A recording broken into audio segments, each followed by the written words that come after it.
Welcome to Hot Chips 26.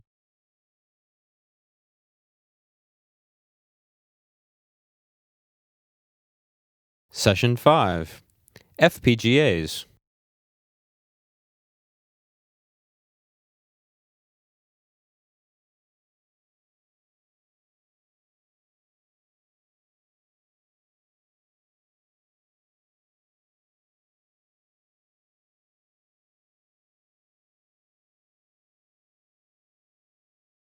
I'd like to introduce the FPGA session this morning. Working in the FPGA industry, I'm actually quite excited about this session. It's actually well-rounded, well-balanced. We actually have 4 presentations in this session, covering the breadth of how do you build a complete FPGA. FPGAs are not just FPGA fabric, but they have embedded processors, they have embedded DSP blocks, they have high-speed IOs, et cetera, et cetera. Our first presenter will give you an overview of building a complete FPGA. We also have a presentation on how to build FPGA fabrics, the actual interconnect and routing architecture that really makes the FPGA be the FPGA. And then we have 2 application presentations on placing FPGAs into data center computing. I'm actually quite excited about those 2 presentations because they really showcase the FPGA becoming more a mainstream compute platform. The first speaker is from Altera, Brad West. He's an engineering director. He's responsible for putting together the Arria 10 family, which he's going to be covering in this presentation today. Brad received his bachelor's in electrical engineering from RPI and his master's from Cornell. And he's worked at Altera for several years and has led really the implementation of the Max 2 and the Arria 2 and also now the Arria 10 products. Brad has 19 patents, and he's here to give us a talk on Altera's latest 20-nanometer SOC-FPGA. And so I'd like you to welcome Brad. Thank you, Ralph. Let me get started. So I'm going to talk to you about the design of a high-density SoC FPGA at 20 nanometer. And so as Ralph mentioned, this is our Arria 10 family. Just to give you a little bit of background about FPGAs at Altera. So we have 3 main family lines. We have our low-cost line, which is Cyclone, our mid-range line, which is Arria, and our high-end line, which is Stratix.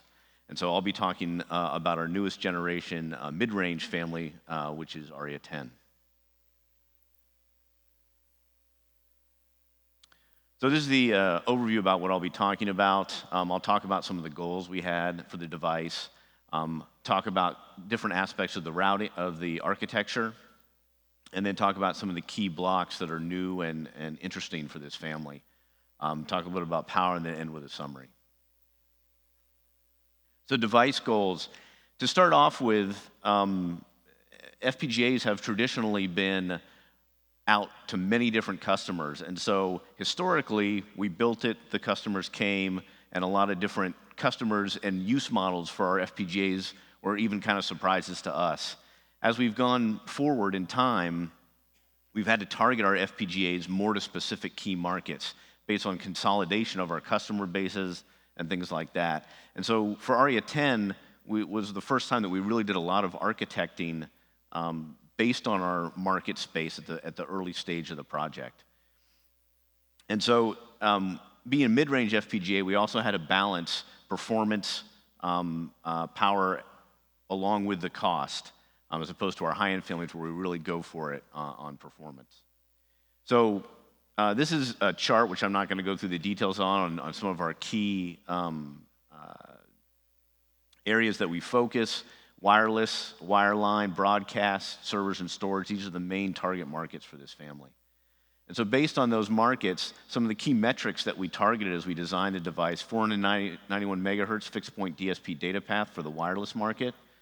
Large devices running at about 350 megahertz for optical transfer network. Cloud acceleration, we targeted with hard floating point.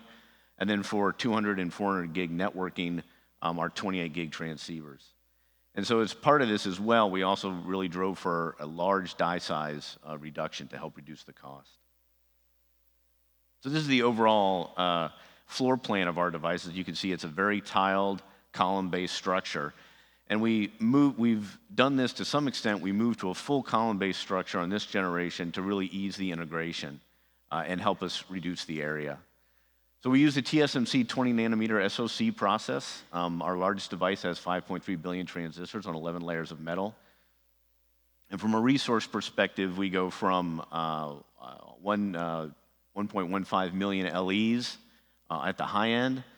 We dramatically increased our clocking resources from what we've had in the past. So we have more PLLs to help the customers synthesize their clock needs. We also have a dual core ARM A9 processor, and we continue our row-based redundancy. And so this feature enables us to help to reduce cost of the device. And then on the I/O side, we have 28 gig SerDes. We have quite a few of those, and so we have quite high bandwidth on our largest device. We also support up to 2.667 DDR4 with a hardened memory controller. And we've also hardened some additional functionality for the SerDes as well. We've always had PCI Express hardened. We also have hardened support for interlocking and 10 gig E. So what were some of the design challenges that we faced on this node? Well, process was a big challenge for us.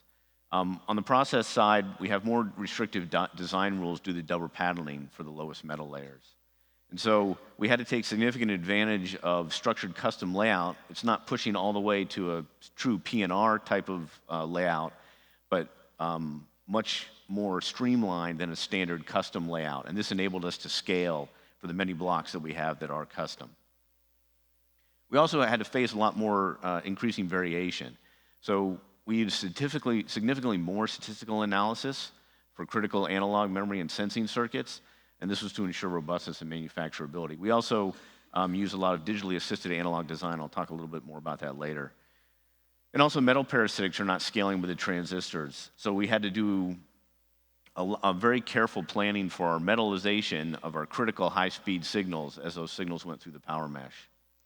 On complex FPGA designs, clock latency insertion becomes a bigger factor, and so we had to increase the clock network flexibility and provide our software tool place around a lot more options to do the critical transfers throughout the FPGA. IP integration, we moved to a more modular tile-based floor plan, which I mentioned previously. One of the big challenges there was it required a lot more upfront planning of the interfaces of the metal grid and the feed-throughs between those blocks. So I'm going to talk a little bit about the core architecture. FPGAs, we have to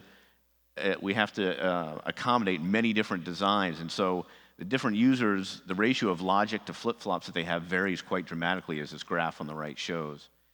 And so on the previous generation, we proactively put in more registers, predicting that that would be needed as we move forward, and in fact, that's been borne out by our recent customer experience, and so we carry that forward. So we have doubled the number of flip-flops that we have had historically in our fabric because of the high amount of pipeline that customers do to achieve performance in their designs. Some other architectural updates that we made on the core. For our configuration RAM array, which holds the customer design, we have CRC to help detect SEU events. And so historically we had row-based CRC. We have added on top of that column-based CRC, which allows up to 100x faster error detection and correction, which is a nice feature for SEU. We also use time-borrowing flip-flops to allow us to micro-retime between different stages. So we've enhanced that on Arria 10 by providing more options, more different delay settings, as well as applying this time-borrowing concept to our DSP and memory blocks. And then on our long wires, so traditionally, when we were in very early FPGAs, say the Apex timeframe, everything was tri-statable wires. Then as metallization became less expensive, we could do everything direct drive. As we move forward now and the transistors are shrinking faster than the metallization, we have to go back to tri-state for our long wires to be able to have the performance on the long wires and still have the right number of them. Next, I'm going to touch on transceivers. So this diagram shows the basic structure of our transceiver, a single channel of transceiver. So we have a transmit path, a receive path, and then a digital processing path that processes that data in and out. And so some of the advancements that we've made is we continue as an FPGA, we have to support a lot of protocols. And so we have a lot, we've added more integrated hard IP blocks, and we've enhanced our gearbox configuration to handle even more interface widths and more flexibility for the customer. On our transmit path, we have added more clock sources that are very low jitter, and we've also increased the flexibility of our clock distribution networks. And then on the receive side, the complexity here is we can get a lot of different signaling coming in from different kinds of protocols. And so we've added a lot more adaptive equalization to this that gives the customer a lot more flexibility in how they can sense and ensure that they get good signal quality on the receive side. So as far as what we support from as low as 611 megabits per second up to 28.1 gigabit native. So this is a quite complex design to have one circuit support such a huge range of frequencies. We have very high transceiver density. The transceiver count is up to 96 on our largest device. And we have a lot of notable improvements. As I mentioned earlier, many of these relate to the ability of the design to sense all the different flexible kinds of signals that we're going to be getting in and we need to transmit out to our wide range of customers. So on our transmitter pre-emphasis, we've increased the taps. On our adaptive continuous time linear equalizer, we have 2 modes now, both the high gain and high data rate modes. On our adaptive DFE, we've added more taps. And we have hardened our forward error correction circuitry, where before that was soft. So the total equalization capability is now up to 30 dB for this family, which is quite powerful. One other thing I mentioned earlier was digitally assisted analog. So historically, we've had soft microcontrollers to drive the calibration of our transceivers. What we've done in this generation is harden those controllers. And so we've taken the mix of various complex soft IPs and various hardened state machines that we had to interact with those hard IPs into one microcontroller. One key advantage of this is without having the need to program the core ahead of time, we can start the calibration algorithm right on power up of our transceivers. And this is critically important for configuration via protocol. Many of our customers want to actually use the SerDes as the input for their configuration data stream. We also now have a much more flexible system where updates to firmware can easily be made to change the needs of calibration. And because of this, even as we've gone through development, found additional ways that we can leverage that capability. We've enabled advanced calibration techniques and also on-die instrumentation capabilities due to this. And so this allows us, because of the flexibility we have on the digital side, we don't have to make the analog side as complex as we historically have. One interesting analog item that we added to the design is to compensate our transmit jitter. And so what this circuit does is it replicates the clock pattern to act as noise compensation so that when you have quiet data coming in on your SerDes channel, it still fires clocks, keeping the noise at a relatively constant level. And so this avoids us hitting PDN resonance. The real value it drives is it reduces our PDN jitter, which are power distribution network jitter, by about 80%. And so this achieves the same result as adding a capacitance that would increase the transceiver area by 50%. So it's a huge area savings for us with only a slight power increase, slight average power increase. Maximum power doesn't increase. So just a slide on our general purpose I/O and external memory interface capability. So again, just as on our SerDes side, there's a great deal of flexibility that's demanded by our customer base to communicate with external memories. And so we have a very flexible circuit design here, which includes a hard memory controller. And so in our previous Stratix family of devices, we didn't have that hardened. We've hardened it for Arria 10. And so this gives a lot more flexibility and saves a lot of core area that would otherwise be wasted for the customer to place soft controllers. So next I want to talk a little bit about hardened floating point DSP. So this is one of the major innovations for Arria 10.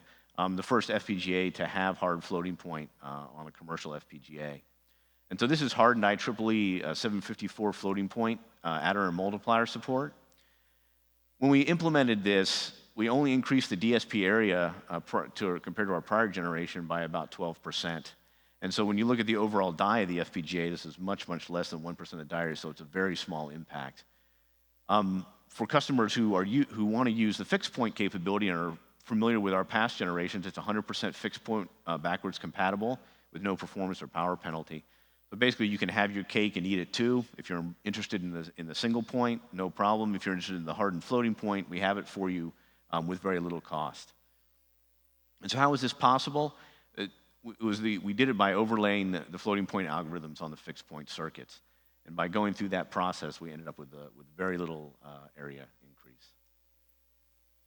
So what is really valuable about this is the importance of what floating point is used for. It's very important for iterative algorithms. And for iterative algorithms, you need very low latency to be able to execute them efficiently. So with the amount of DSP blocks we have on the device, we can support up to 1.5 teraflops of aggregate computation. And you can, as being an FPGA, you can cut and slice and dice those DSP blocks however you like to support whatever you need.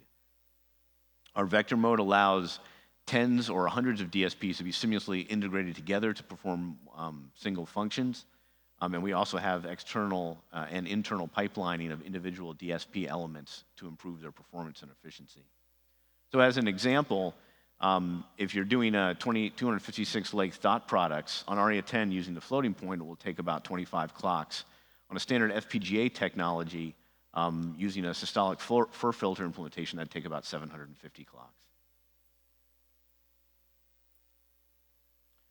Next, I'm going to talk a little bit about our hard processor subsystem.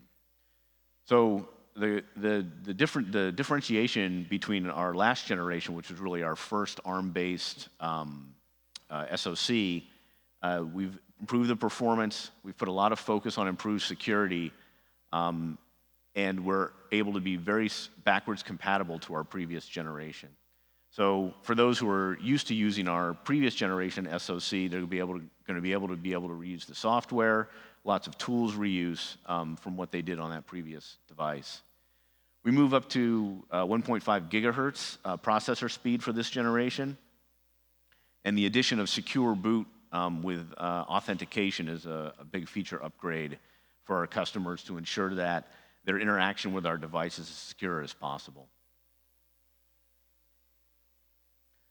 So this slide covers the various peripherals that are part of our subsystem that work in concert with the ARM processor. I'm not going to go through this laundry list of items, but some of the key points to highlight, we support DDR4. Previously, we only supported DDR3.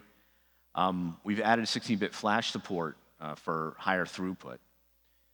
And then on the DMA side, we've updated to eMMC for additional flexibility. We've increased the size of our scratch pad.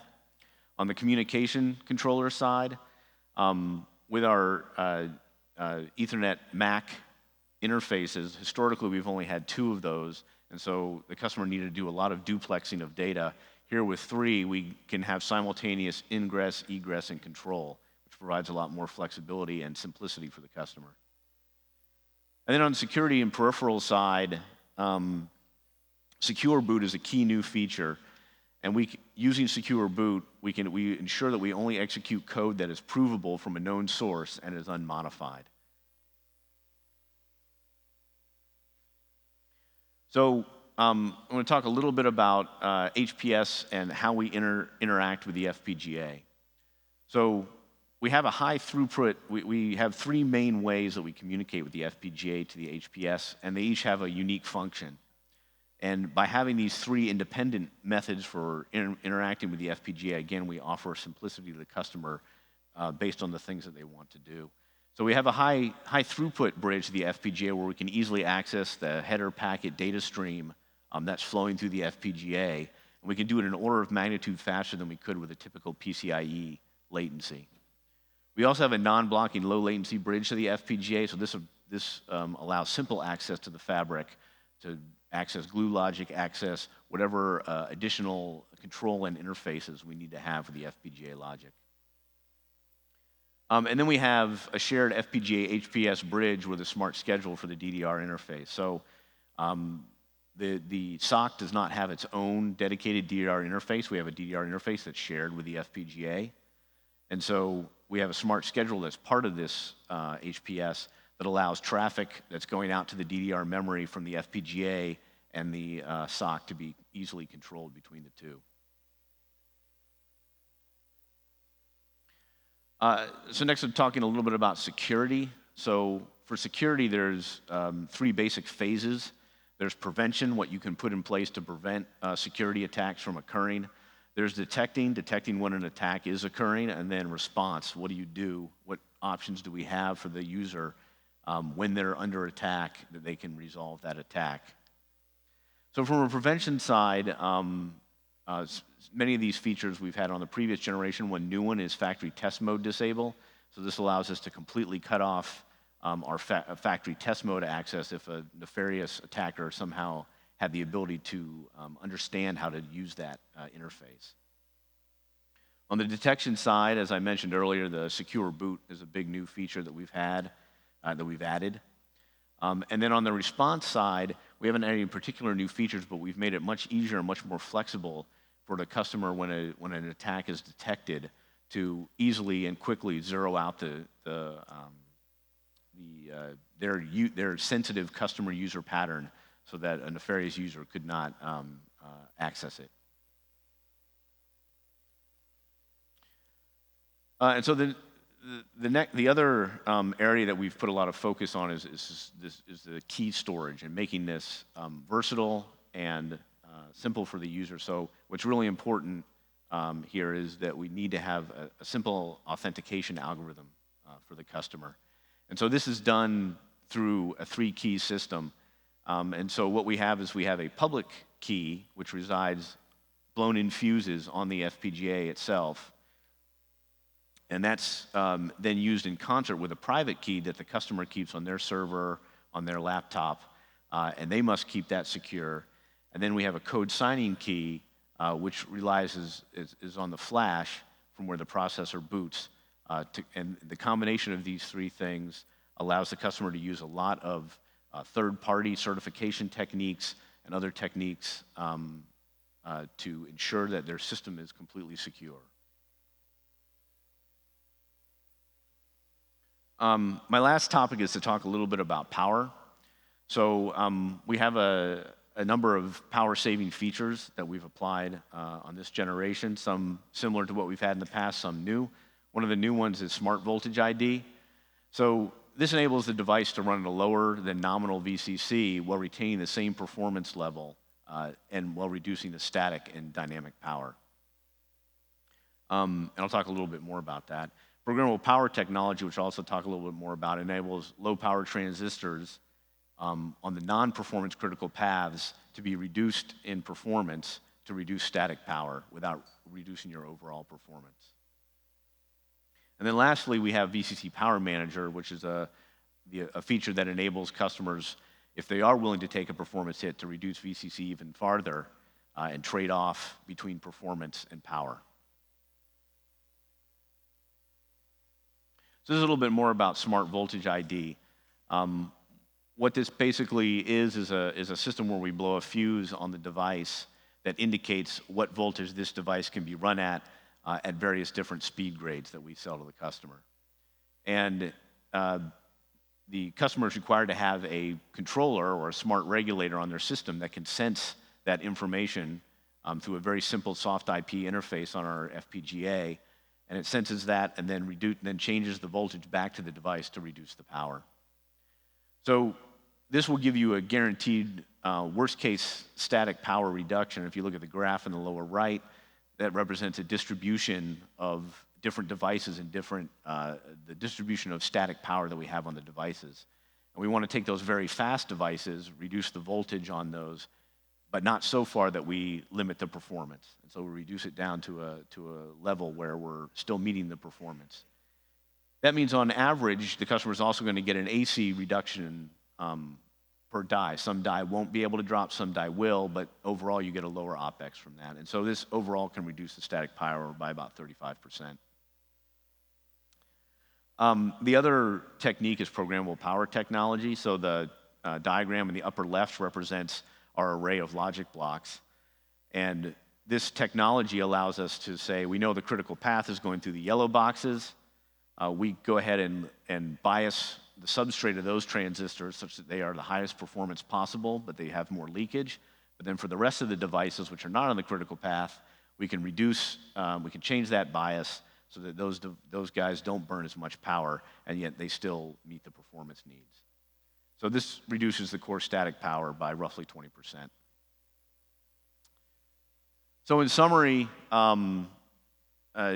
the focus here for Arria 10 was on maintaining the right balance for the mid-range device, really focusing on the customer landscape that we really wanted to target for this family, and making sure we were hitting the right key features for those customers.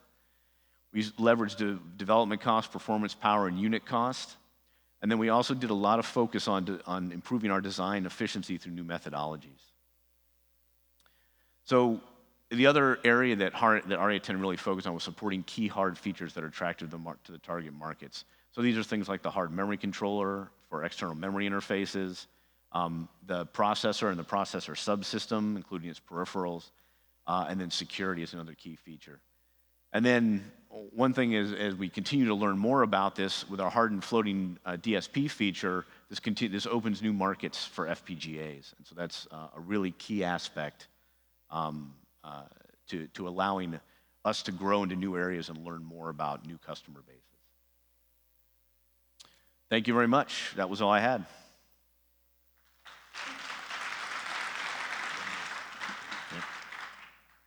We have time for a few questions.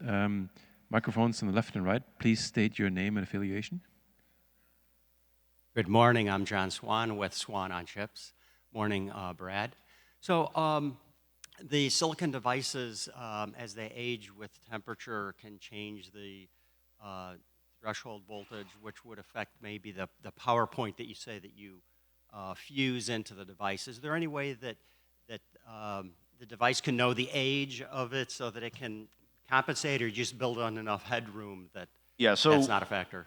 So the end of life phenomenon is a critical problem for us, and so we actually build that into our timing models that we put into our software, our Quartus software. So we have that is already baked in to that power performance trade-off. So we do not attempt to monitor that age over time automatically. Morning, Ramesh, Synopsys. I think your slide said something about a scratch memory. Is that separate from VRAM? And what is it, an EDRAM type of technology? To be honest, I'm not an expert on the HPS, so I don't know that I can answer that level of detail. My understanding is that is a scratch pad that's available to the customer to store intermediate results of whatever processing they're doing. I don't exactly know the details of what type of RAM it is. And how much is that memory? 256 megabytes. Thanks. Hi, Rick Merritt from EE Times. I'm wondering if you can share some more details about your experiences with double patterning, particularly in light of, yesterday Mark Bohr over at Intel was saying one of the reasons that they've had some pretty good success eventually with 14 nanometer was that they used self-aligned double patterning rather than litho-etch. Do you have any experience that shine light on that? Yeah, I'm afraid I don't know. I'm not well versed in the nitty-gritty details of double patterning. I know that it was very painful for our engineers. So my role is kind of driving the chip tape out from a high level. So I don't know all those nitty-gritty details, but I know that we had to put in a lot of methodology and a lot more systematic design practices to overcome the double patterning problem. Bob Mesley to Oracle. What's the granularity of your power gating? Where you on slide 23? We do that on a per logic block basis. I believe it's a pair of logic blocks. So every pair of, say, 10 input lookup table type blocks, ALMs, We have 2 of those blocks, which are called labs. So a pretty granular level that we can turn on and off that power gating capability. Thank you. Amir from Cadence Design. I'm sorry, could you speak up? Amir from Cadence Design. I have a question about the floating point unit. Is it software programmable or someone has to write at the assembly level? It's software programmable, so we have tools as part of our Quartus tool, a system called DSP Builder, which can aid customers in doing their building of their DSP system. I don't know enough about the details of that software package to probably answer exactly your question. Is that answering your question or not really? Yes, that's fine. I'm sorry? Oh, that's true, yeah. So OpenCL is another method where we can allow customers straight through C++ to drive their design, not just the DSP, but other aspects of the design as well, as opposed to the traditional RTL-based interface. Is it vectorizable also if someone is using 32 DSPs? So the application can translate to 32 DSPs, or they have to do it manually?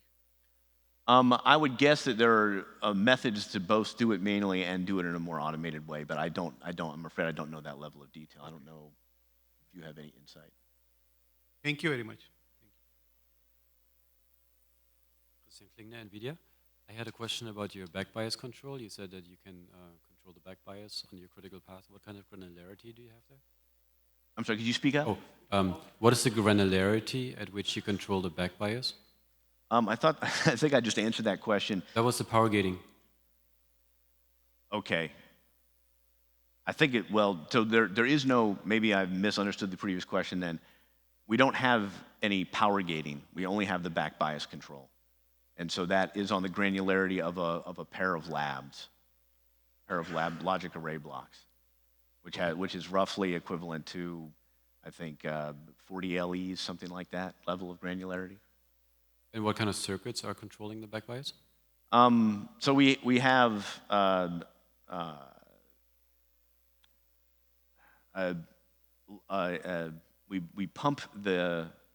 we have pumps that drive the voltage level, that have a number of rails that drive it to lower values, and then on each one of those we have a power mux where we can select based on CRAM control. So the customer design is programmed into the device, into our configuration memory array.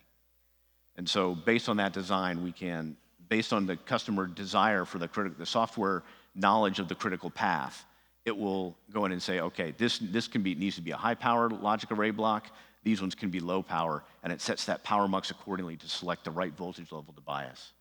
Okay, so let's thank Brad. Brad is also available for further question and answer right down here after the session. And so thank you, Brad, for the great kickoff to the FPGA session this morning. Thank you.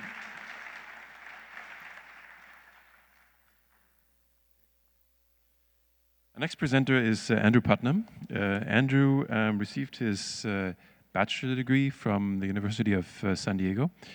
Then he went on to get his master's and PhD from the University of Washington. He's always focused on using FPGAs for compute applications. He's worked on programming the FPGAs, and most recently, since joining Microsoft, he's actually focused on getting them integrated into data centers and programming them there. And today, Andrew is going to give us an insight in terms of how Microsoft is intending to use FPGAs. Thanks, Ralph. So FPGAs have had a lot of promise for the data center for a long time, but we wanted to see in Microsoft they haven't actually made it large scale. So we set out to see what we could do. Because increasing the capabilities and reducing the cost of Microsoft Cloud services relies on increasingly efficient hardware. The metric that they use for goodness of a data center is performance per watt per dollar, which is basically just efficiency with an eye towards cost.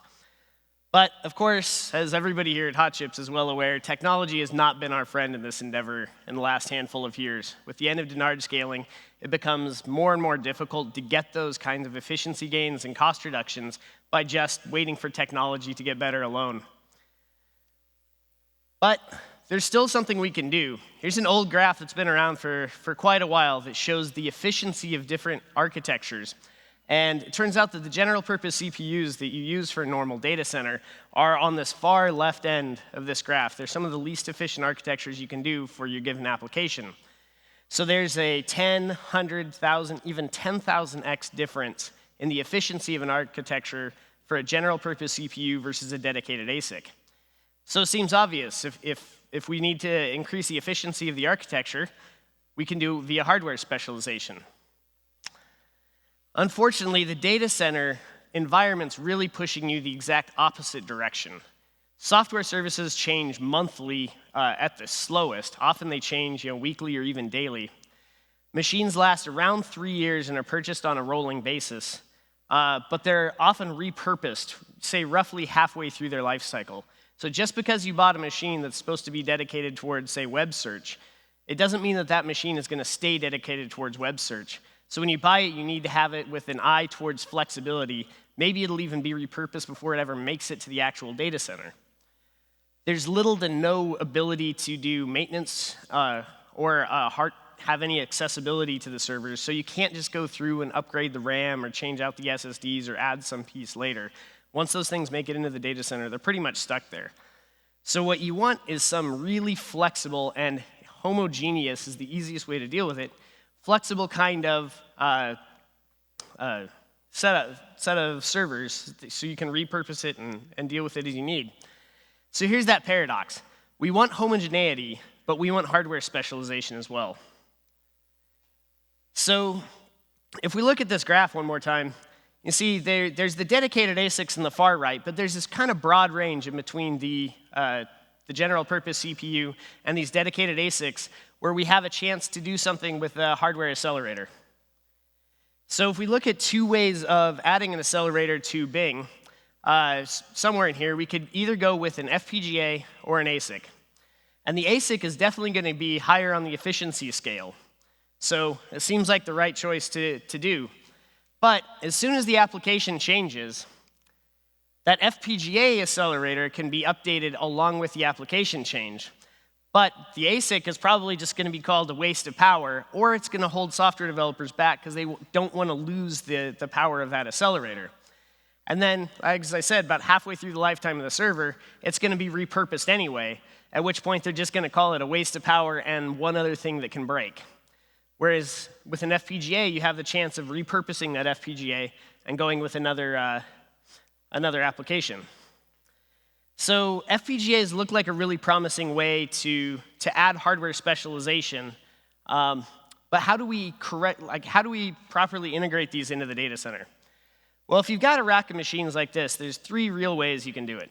You can take over one rack in the data center and just put a ton of FPGAs right there in the middle. You can add a specialized box or 2 per rack with an FPGA and leave the server the same. Or you can try to distribute those FPGAs all over the data center, basically keep the homogeneity. So definitely the easiest way to do it would be one of these 2 more centralized methods because you're only changing one thing. The idea is you just plug it into the network and you go. We kind of call this the appliance model. And that's actually what we thought up the first time too. So this is the prototype. So this was 2011 when we first started the project. It's what we call the BFB board. It's 6 Vertex 6 FPGAs all linked together. So there's PCI links as well as a mesh fabric of GPIO in there. And we found some servers where we could fit 1, 2, or 4 of these cards per box and then just slide it into the rack. So we came to the data center guys and said, we've come up with this great accelerator on FPGAs. We've proven it can run Bing, and here's a server that'll fit these things. Unfortunately, they hated that idea. And there's a bunch of reasons why this kind of centralized model just doesn't work that well for the data center. First of all, it's a single point of failure, and it really complicates the rack design, the thermals, and maintainability. If you have an FPGA box that's spitting out a ton of heat and all the other servers at a different level, that becomes really hard to control. It's also a security nightmare because you have all different firmware, different OS images and things running on that FPGA box versus all of the other servers. So in addition, this kind of network communication, so if the FPGAs are off on the network somewhere, it's basically the definition of the network incast problem, which is this worst case scenario for network design, which is everybody wants to send to a single box. So that's not exactly ideal, and precludes a lot of the latency sensitive workloads that you want to do in a data center, because you can't really afford drop packets and retries when you're trying to do a really latency critical workload. In addition, it's limited elasticity. We had that board with 6 FPGAs, but if we had something that needed 7 FPGAs, we're kind of out of luck. So our design requirements that they gave us after looking at this were 2 simple design requirements. So 1, we could specialize the hardware, and we could use our FPGA fabric, but 2, we had to keep the servers homogeneous.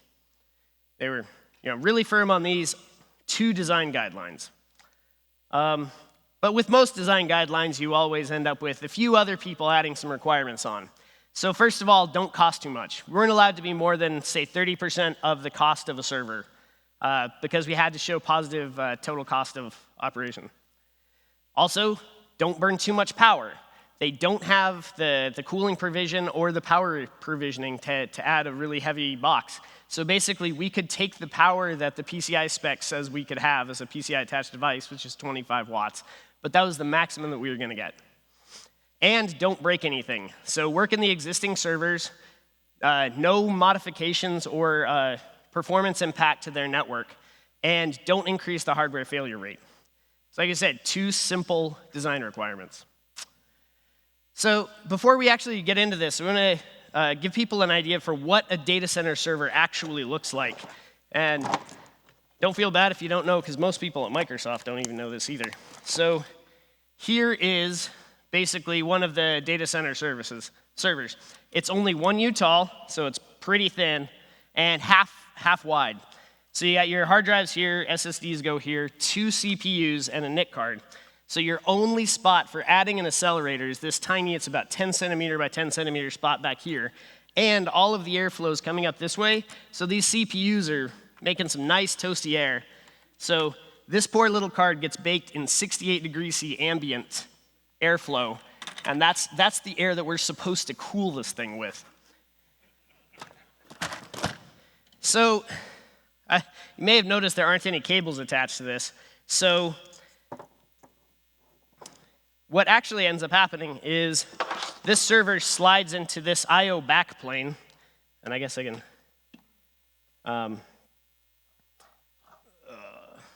here, I'll get to this. Sorry, the slides got out of order. The server slides into this I/O backplane, which basically holds all of the cabling for the servers. But what we wanted to do is make a 6x8 torus network. I deeply apologize for the out-of-order slides. We want to make a 6x8 torus network between these FPGAs so that we can solve that problem of what if the accelerator needs more than 1 FPGA. So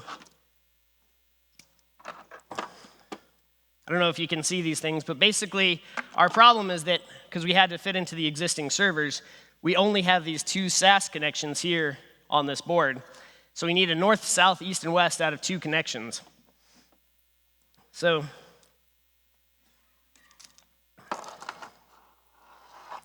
how do you make a 6x8 torus in a 2x24 rack of servers? Well, basically you can, this is a little bit of an eye chart for here, but you do a folded torus for the 8 shell, and then the 6 shell is basically just a dog bone, and you use those kind of cables. Actually, so what I screwed up here was, here's the details of that catapult accelerator card that I showed you in the corner there. So it's an Altera Stratix GSD5, so about 172K ALMs.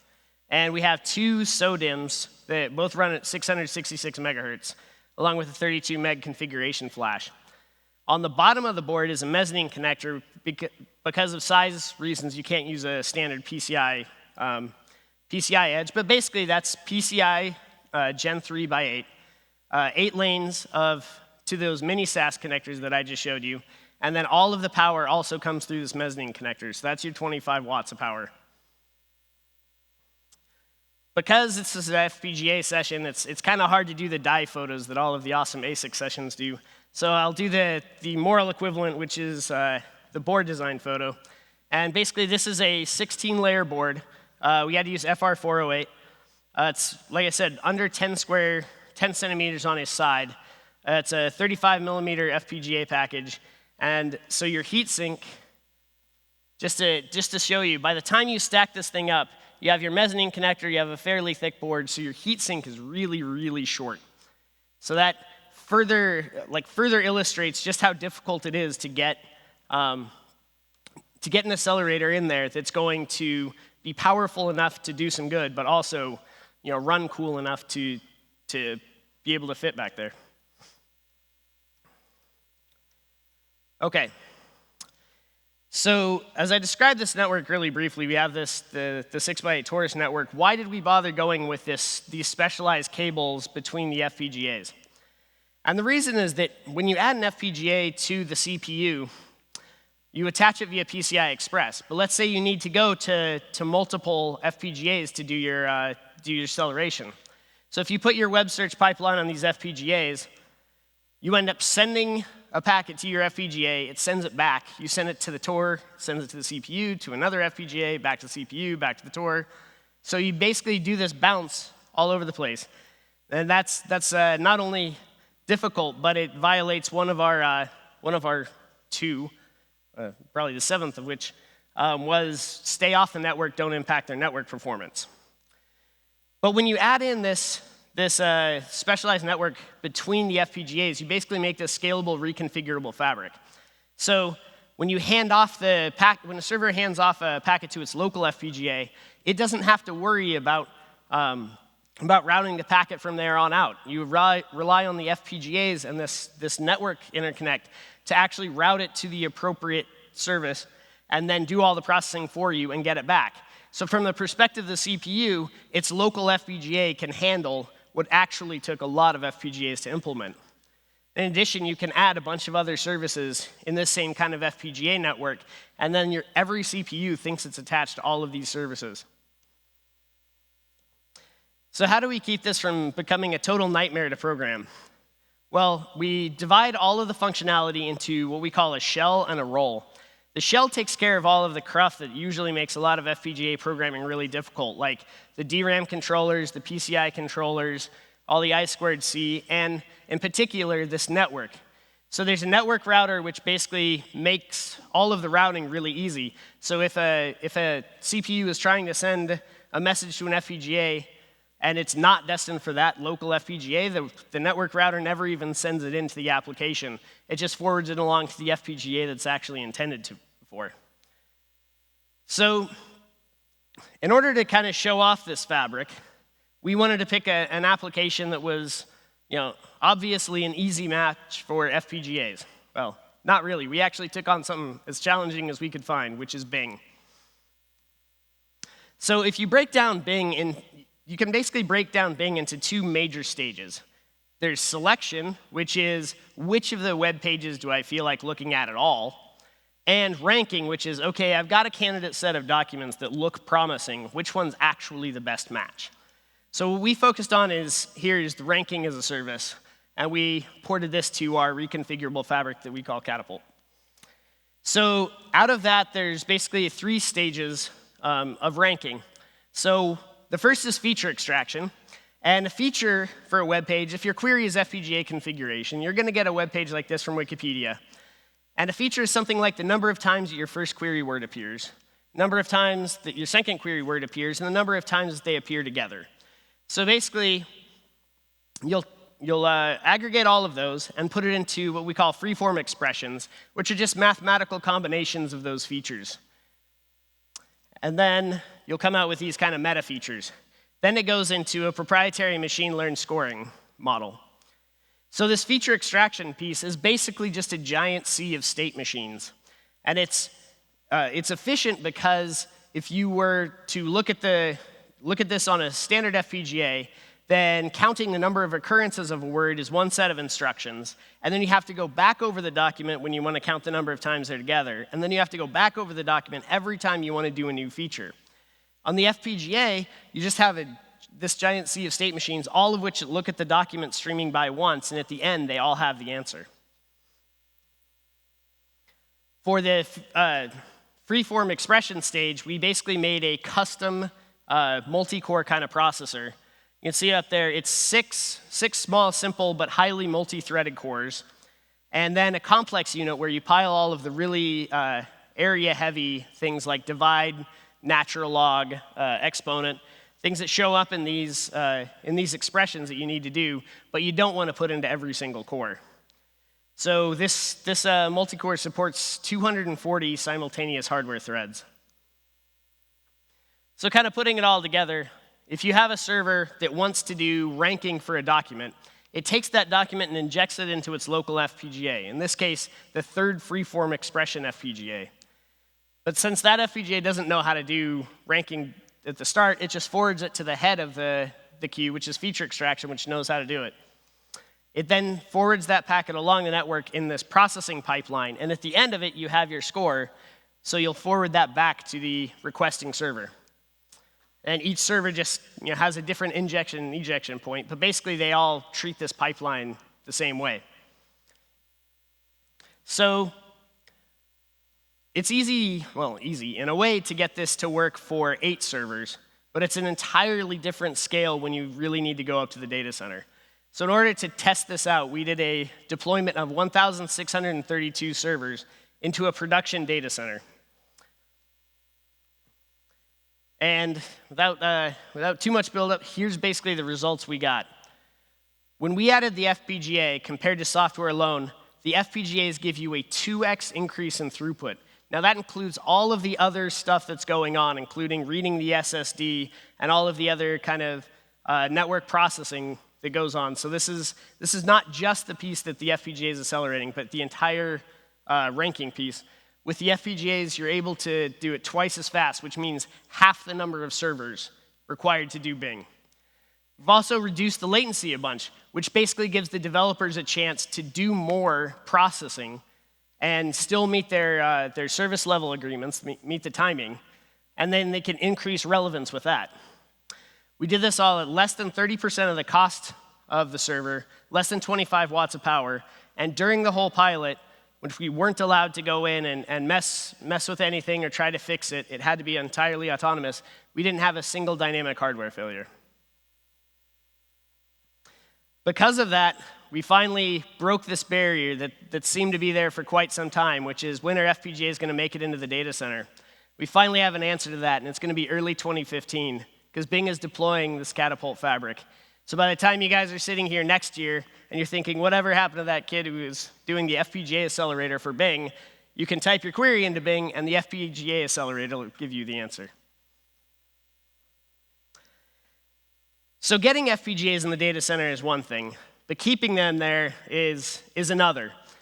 And so in a sense, hardware is kind of the easy part. Software changes fast, and services last across hardware generations. So developers have become very accustomed to just having their C++ code. They put it into a compiler, and it runs on the CPU. So we'd like to give them basically the same feel here. You add C++, put it into a compiler, and run it on your FPGA. And we've done this fairly successfully. Unfortunately, our compiler's name is Adrian, Eric, Jan. So that's not a very sustainable way of doing things. But if you look at this kind of breakdown, you can think of 3 different areas where you can try to attack it and make this a more maintainable flow. So there's the software and language level, the compiler and tools level, and the RTL and hardware. So kind of going back over different parts of this talk, you can see that we've started to address these in a few different ways.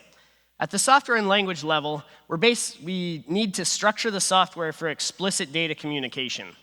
So basically, when the software is passing over to the FPGAs, the data it needs to do ranking, it needs to pass the entire document and the query together to the FPGA, but then more or less forget about it. the FPGA is not going to have access to that again, especially because it may not be the local FPGA that's doing the processing on that. So you need to structure it more like a pass-by value rather than a pass-by reference. And the developers get that pretty well. But it definitely takes some code refactoring and some rethinking about the way that the FPGA is going to handle data. There's compilers and tools. And in this case, we created programmable substrates. This is a little bit of a subtle point, but kind of important. There's a wide spectrum between totally general purpose code on the CPU and totally full custom RTL. So in the case, especially of freeform expressions, is a good example. We actually made a programmable substrate. So it's basically just a multi-core processor. So it's dedicated and specialized to doing freeform expressions, but the way in which you program it still is just C++ code. And you use a normal Phoenix compiler. So it's not just RTL that you can use to basically program these things. You can kind of do hardware-software code design, decide exactly where the interface needs to be between the software and the hardware.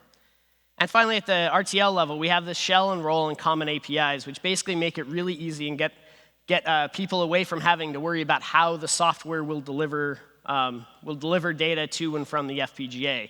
It's just a really easy set of calls and common interfaces.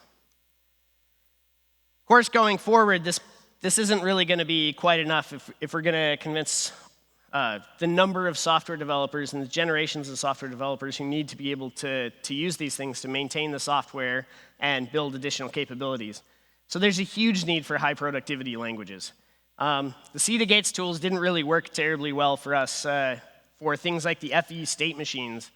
They seem to be targeted pretty well at like math operations and unrolling loops and things. But we had some fairly irregular code, and it wasn't what we were. It wasn't quite amenable to what we were doing. Domain-specific languages, OpenCL and BlueSpec, are all really interesting. We'll see how those all work for us in the future. In terms of compilers and tools, this just sounds like every FPGA conference of, the tools are too slow, there's too many warnings, not great debugging. But that's no surprise to anybody at this conference.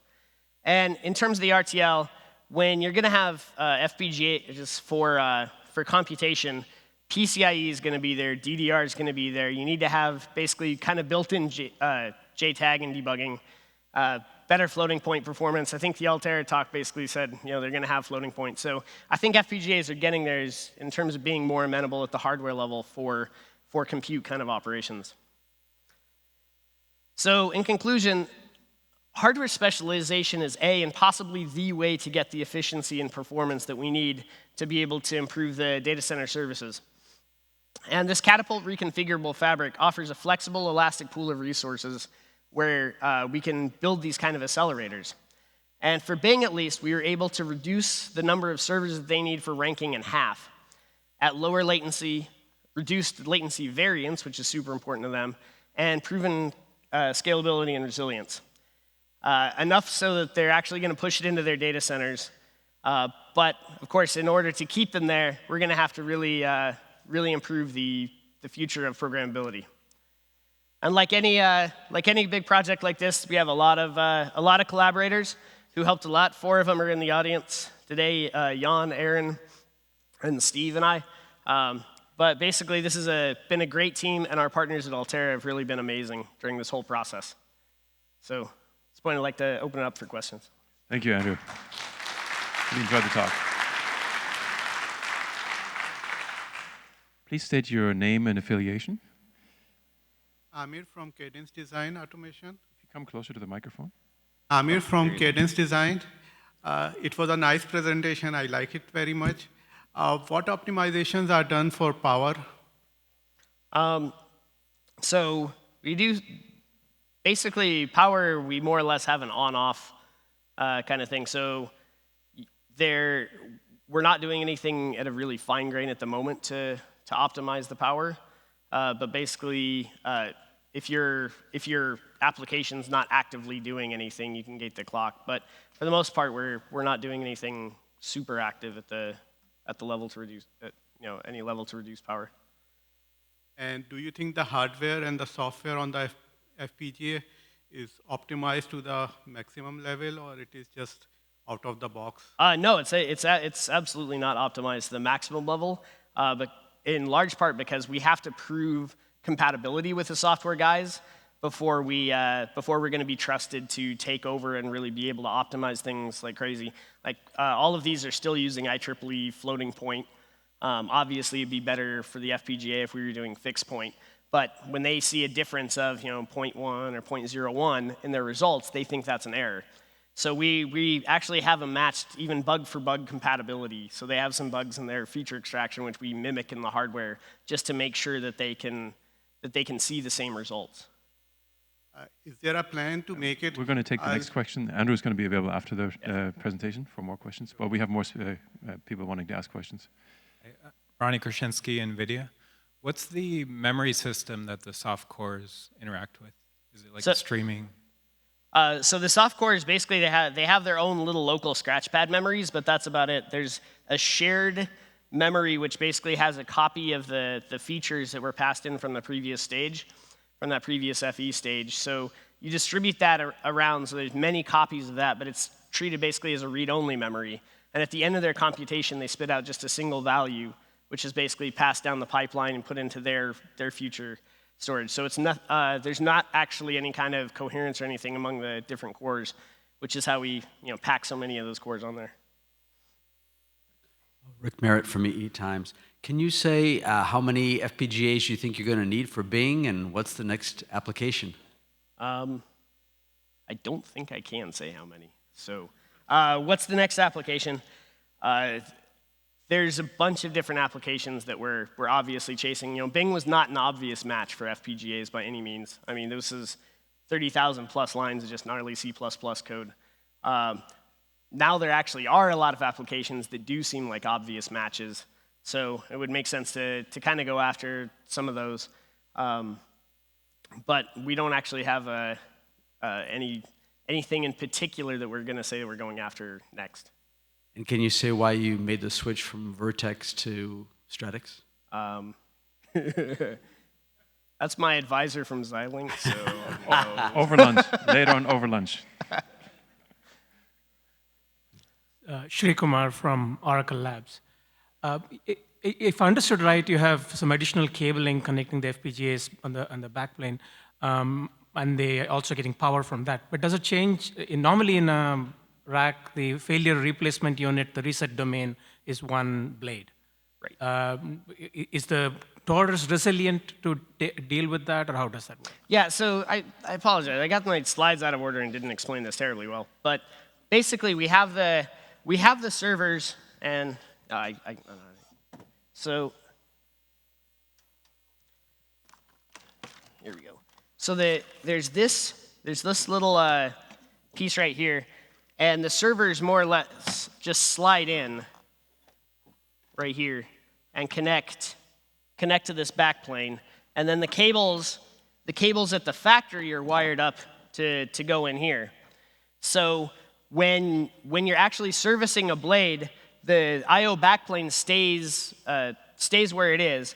It's all cabled together, and you just pull the server out and replace it with another server. You never even have to disconnect any of the cables at all, and basically it stays together. So even with a 6x8 Taurus being a little more complicated to cable up than just a normal Ethernet network, you only have to do it that once at the factory, and then replacing servers is just a matter of pulling the server out, throwing a new one in, and it only takes a few seconds.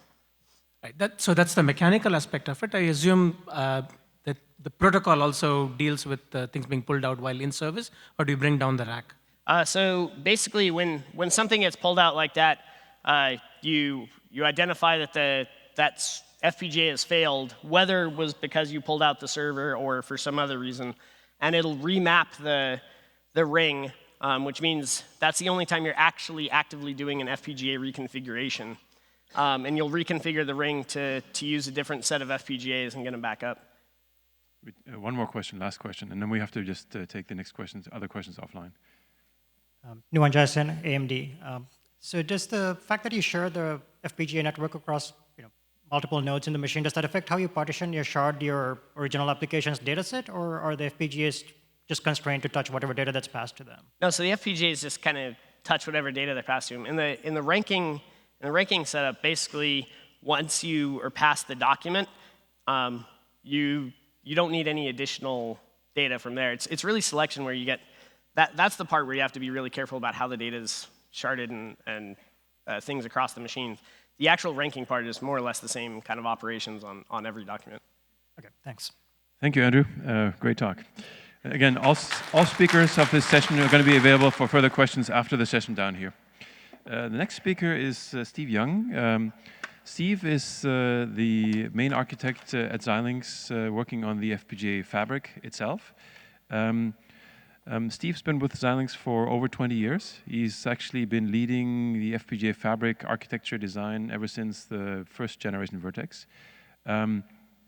He's been involved with evolving the DSP blocks, the BRAM blocks.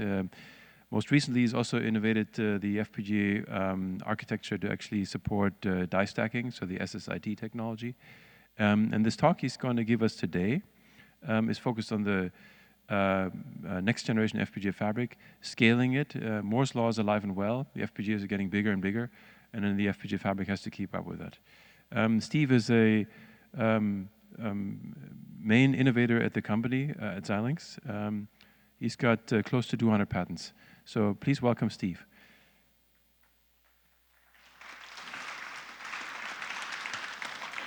Where's the clicker? We're waiting on a clicker. Get the clicker.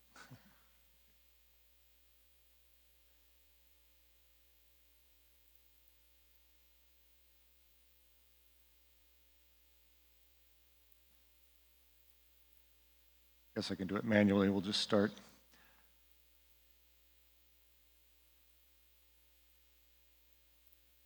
I'll do it manually.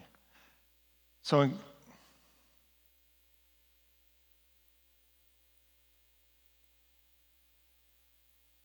contrast to the Altera presentation, I'm not going to do an overview of the entire architecture. If you want to learn about a lot of the new features, you can check our literature online.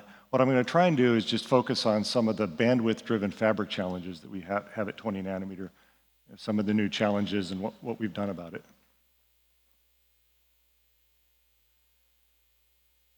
So again, the motivation for a lot of the new fabric work at 20 nanometer was the increasing bandwidth. I'm going to talk to you about what we've done with clocking, the routing architecture, how much logic density we're achieving, and that's really through stack silicon, and then a little bit about power. So as we all know, the demand for bandwidth has been increasing, and you can see on the graph on the left, it just shows the global IP traffic increasing throughout the years up and to the right. Find it. Aha. Which button is it? And on the right, by comparison, is the bandwidth that we support in our devices, also going up and to the right. We have to keep up with or even gain on the needs of the industry. So in the I/O realm, what we've done is we keep having faster I/O. In this 20 nanometer generation, we support up to nearly 33 gigabit channels in our highest performance transceivers. And on our largest devices, we support up to 120 serial transceivers in one device. So that's a lot of bandwidth provided by those I/O. And this allows us to support, for example, up to 6 PCI Gen 3 by 8 channel wide PCIe cores. And we have actually the hardened logic on the chip to support the interface. And the point of all that is that provides a lot of bandwidth coming in from the outside world into the fabric. So what do we do about all that bandwidth in the fabric? You know, the I/O has gotten faster. We've managed to increase the I/O quantity by spinning more of our pins on higher speed I/O. But now the fabric has to deal with all that bandwidth pumping through the chip. And you can see on the graph here, it's a combination of either you can run your clocks faster or you can make your data paths wider. And you have to do a little bit of both depending on where you are in the bandwidth demand.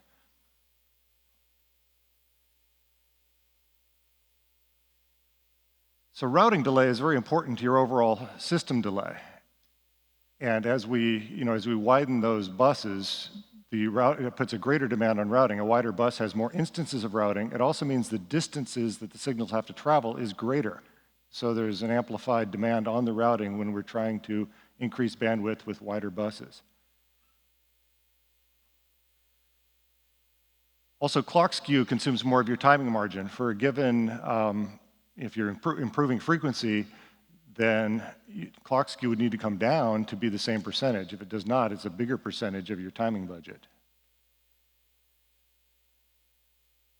And finally, the packing of the tile is important. If things are spread out over a greater distance, again, that means the routing distances are longer, and that's going to hurt performance. So there's a need to be able to pack things more tightly through both architecture and software. So a little more about clocking. So again, as cycle times decrease, skew is becoming a bigger percentage of the timing margin. And so we have to figure out how to bring skew down in order to let your designs run faster. Also, as designs become more complicated, they need more clocks. I'll have a next slide telling you a little more of the details on clocking, but the idea is the number of unique clocks is going up. We need to be able to support that as well. And I'd say another impending physical issue is metal resistance, especially for clocks, because if a clock has to span the width of a chip, the chip is remaining roughly the same size or even growing, and yet metal resistance is, if you shrink the metal, it's going up. In the case of a clock, if the metal remains the same, the RC remains the same. So the transistors may get faster, but the clock has trouble getting faster because it's limited by metal. So here's a comparison between, on the left is our previous generation clocking architecture. We had centralized clocking.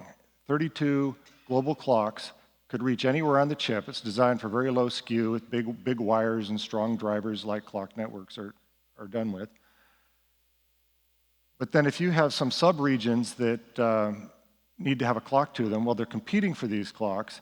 And also, if a small subset of the chip has a piece of design on it, it still sees the skew from that centralized location across that piece of design.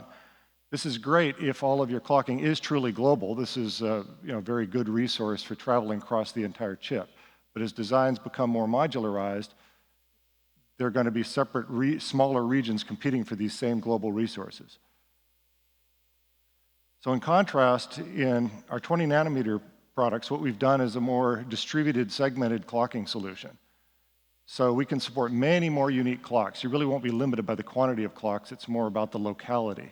One region of the chip can use clocking resources that are just in that region, and another region can independently use resources over there. And it also means the roots of the clocks can be located within that localized region, so the distance that the clock is traveling from the root to the farthest load is much less, and therefore skew is a lot less. And again, a lot more total clocks. So a very complicated design, a system on a chip that has many separate modules with completely independent clocking will fit much better in this architecture.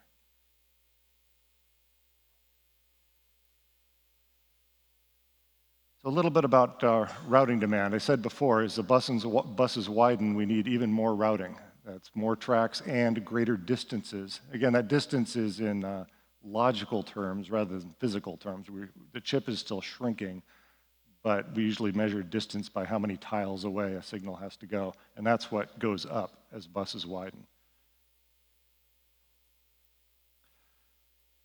Another specific issue that affects our packing density is control sets. The complexity of control signals affects whether certain pieces of logic that would like to be close together are able to be packed together in the same tile.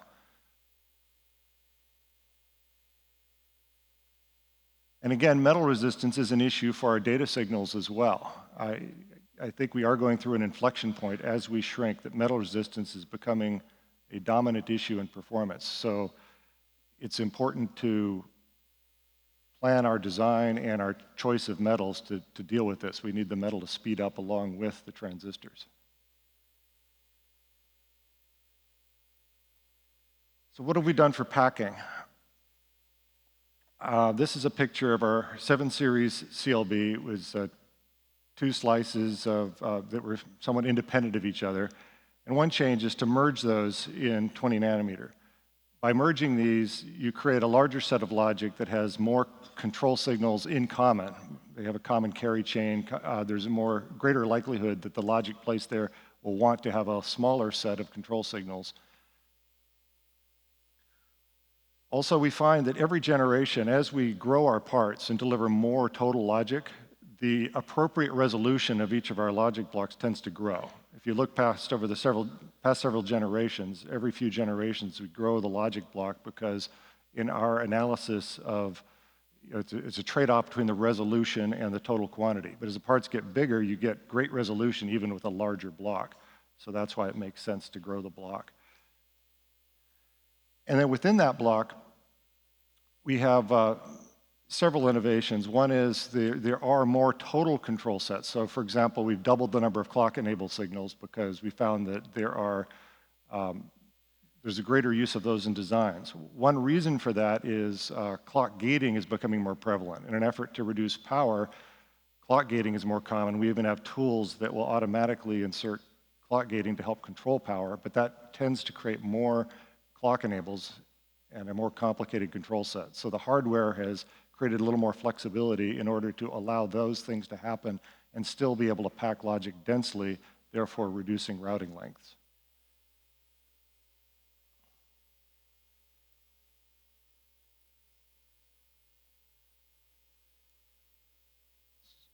So as I said before, packing density affects the route length. So the result of, by re-architecting, making the tile have more flexible control sets allows us to pack things a little tighter.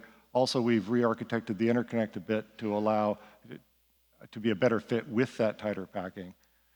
And so the result is, by packing logic tighter, we get shorter routes, less total demand on routing. And in fact, you can see on the graph, this is a measure. I'm not able to put numbers on it, but the point is, across the suite of benchmarks, the total amount of metal used has actually gone down thanks to designs getting packed more tightly and routing distances being shorter. And the other benefit here is that also improves performance, because if you're traveling less distance, you run faster.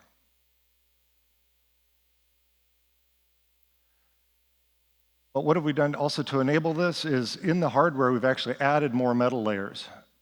That has allowed us to implement more total routing tracks with longer wires that'll travel these longer distances we need to travel more quickly. But also importantly, by having more metal layers, we're actually able to have more thicker tracks, because again, metal resistance is a real growing problem.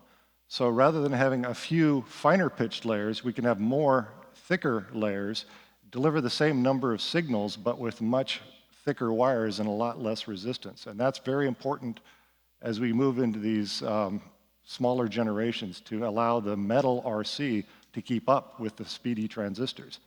Transistors get faster, but we really have to focus on the metal. And of course, we've re-optimized our wire lengths and our mixture of muck sizes and wire lengths with this new palette of metal that's available to us.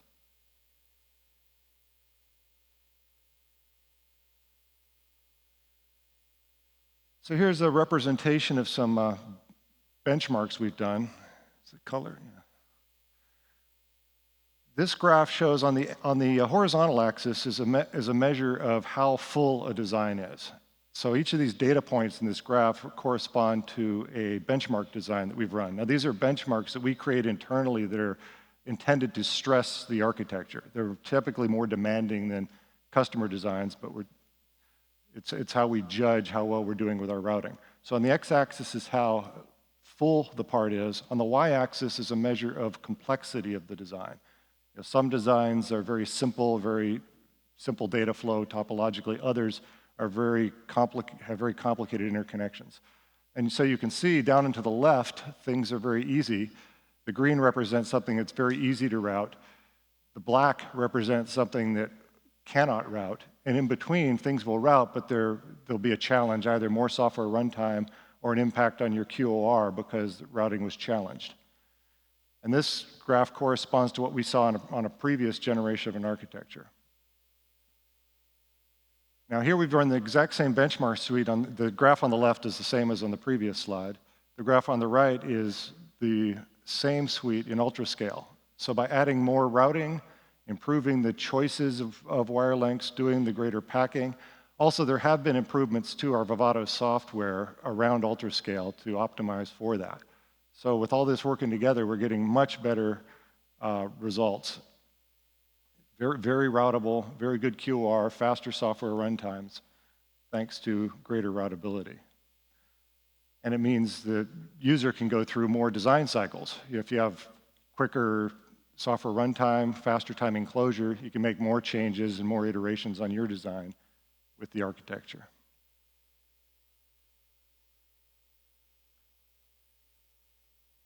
Now I'll talk about our stacked silicon. Last generation we introduced a stacked silicon solution for building really big parts. I'll go over the little picture on the lower right just to explain for those who don't know. Here's what we're doing. We actually put multiple FPGAs onto a passive silicon carrier. So the blue beneath is a piece of silicon whose job is to have connections between the FPGAs. So we have a lot of connections between the FPGAs that are sitting face down on this silicon carrier. And the green represents the package substrate, so that that passive carrier is sitting on the package. It has TSVs in it that drill through, but the TSV count is only dictated by the number of signals that need to go talk to the package. The much larger number of connections between the FPGA slices that sit on top are handled on the surface and don't require TSVs. So our TSV density is modest, so we're not very demanding, and yet we still achieve a very high connection count. There's also we also avoid power problems by remaining two-dimensional. The power stories and modeling is very much like a conventional monolithic FPGA. So what we have between these, on that carrier, we implement about 20,000 signals at each boundary between these FPGAs. So that's far more than could exit a package. So if you contrast this with building a large system by buying multiple chips and putting them on a board, you could have many more connections across this boundary, and of course they're much faster and lower power than if you were going separately on a board.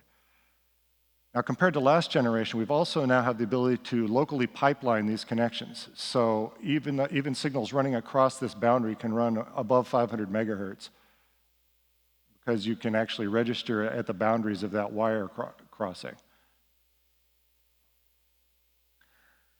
And remember I talked about the segmented clocking. Well, with the segmented distributed clocking, that also flows across this boundary. So the clock distribution really looks the same across this multi-die part. So our tools treat this unit as just one large part and target it as if it was one big part. And in fact, there are monolithic parts that are footprint compatible with our SSI devices. So it really just looks like a larger version of a single device. And in this generation, with this stacking technology, we're delivering up to, 4.4 million logic cells. So it's the biggest device in the industry.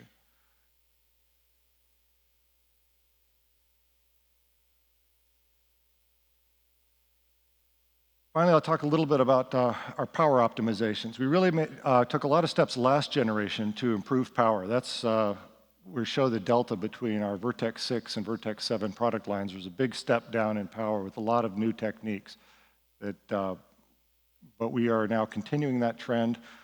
We make choices about, obviously at design there's VT choices. We're always making a balance between cost, performance, and power in what types of transistors we use to implement the circuits. But there are also innovations in our GTs and I/O to minimize power in those circuits. And as I mentioned, we also have software that will do clock gating and help control design power for your design, just switching things, turning things off when they don't need to be operating at that moment.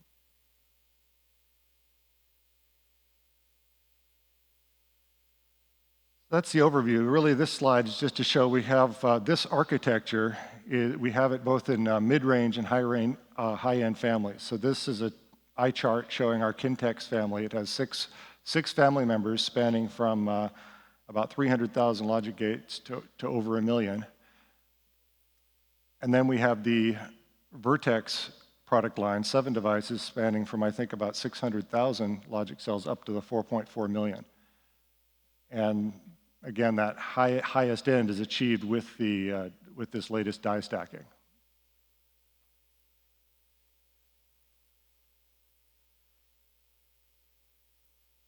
So key takeaways here. One is there is increased I/O bandwidth. We have up to 120 transceivers, and the fastest ones run up to 33 gigabits per second. We've re-architected the routing architecture and our software together to deliver higher performance.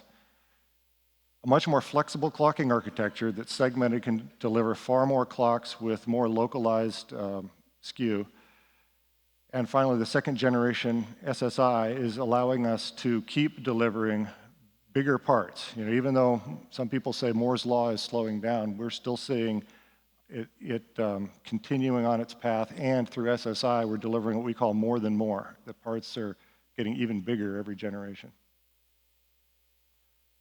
So thank you.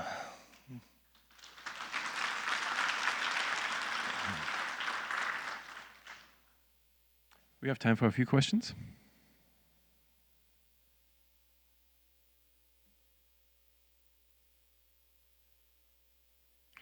Okay, so Steve will be available after the talk for more detailed questions. I know it was a very detailed look at the FPGA fabric, so complex technology. To bring us back on track on this session, we're going to just go right next to the presentation. Thank you, Steve.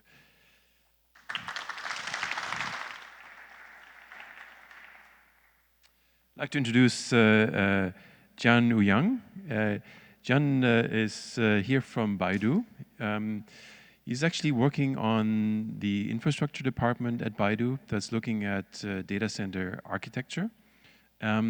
They have looked at CPUs, GPUs, and they are now looking at FPGAs as well. And when they submitted this talk, it was actually quite obvious that this is a trend. It's not just Microsoft, it's Baidu as well. This presentation is going to cover the actual platform architecture in terms of how FPGAs are integrated. It also talks about the programming environment. And then more interestingly, it goes into really looking at the trade-off choices between CPU, GPU, and FPGA for visual search applications. So please welcome Jian Ouyang. Thank you. Thanks.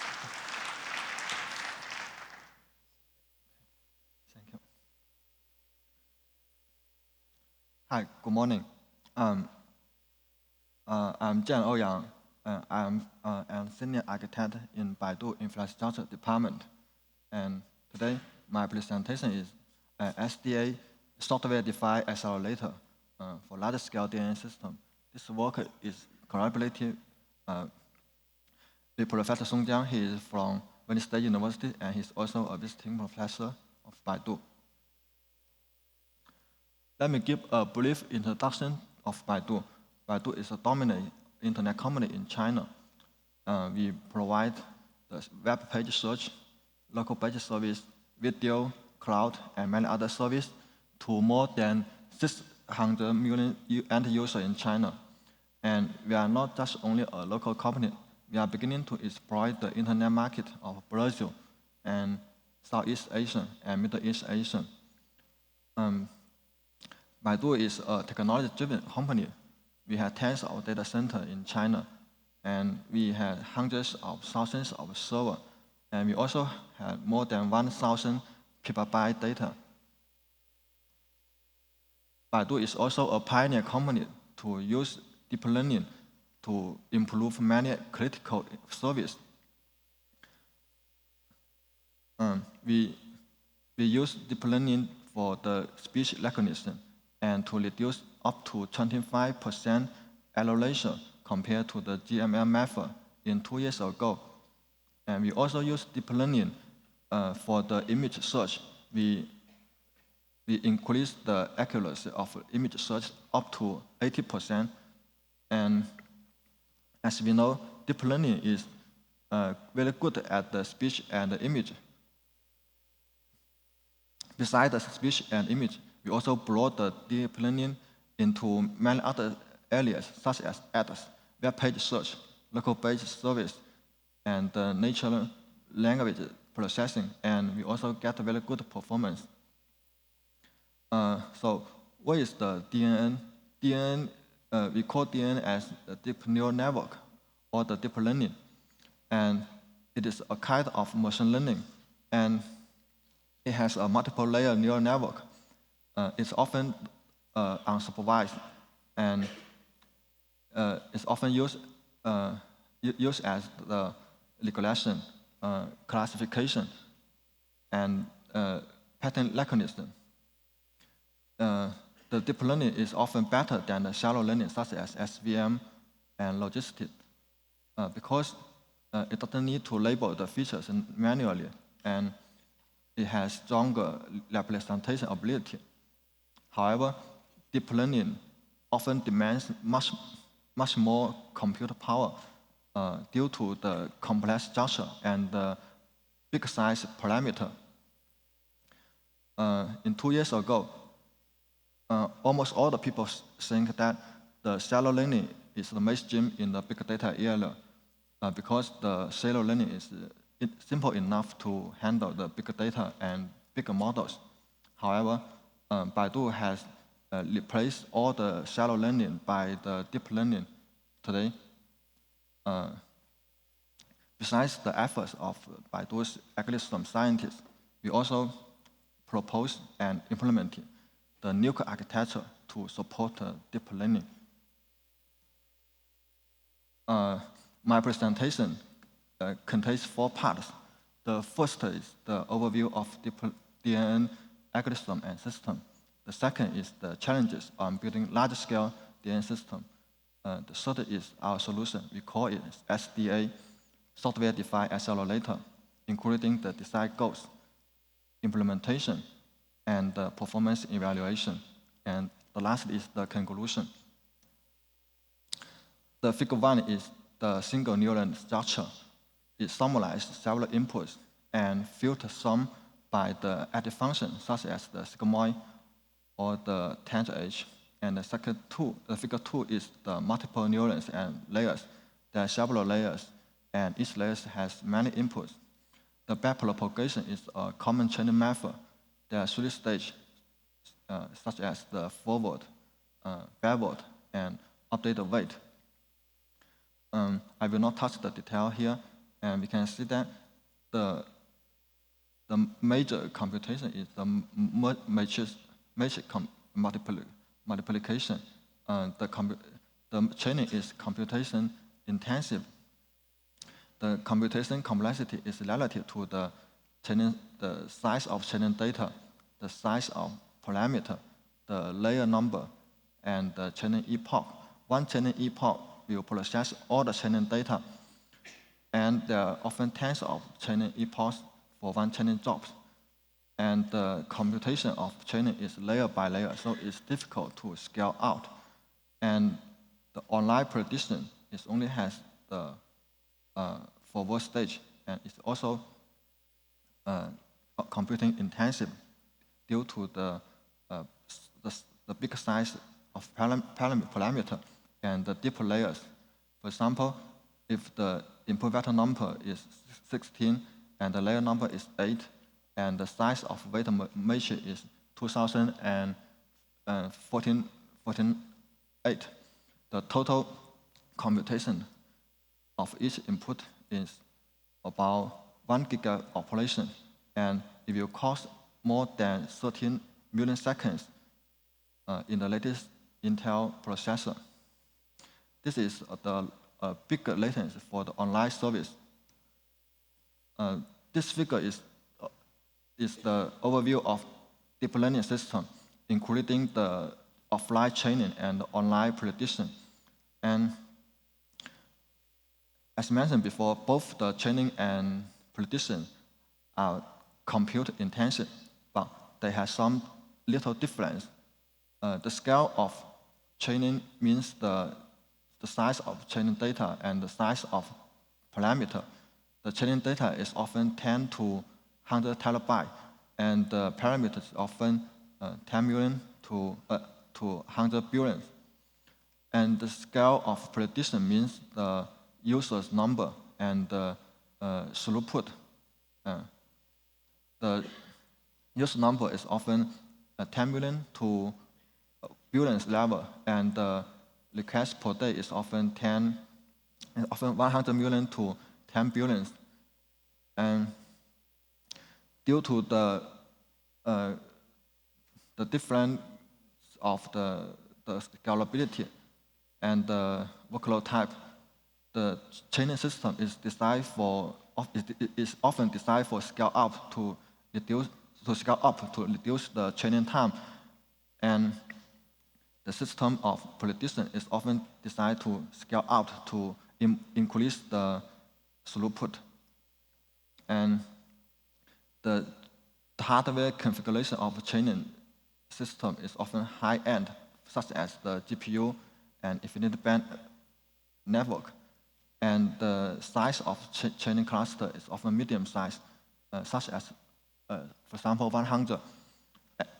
And the size of prediction cluster is often 10 to 100 times bigger than the training, and it often leverages the SIMD instruction to reduce the latency.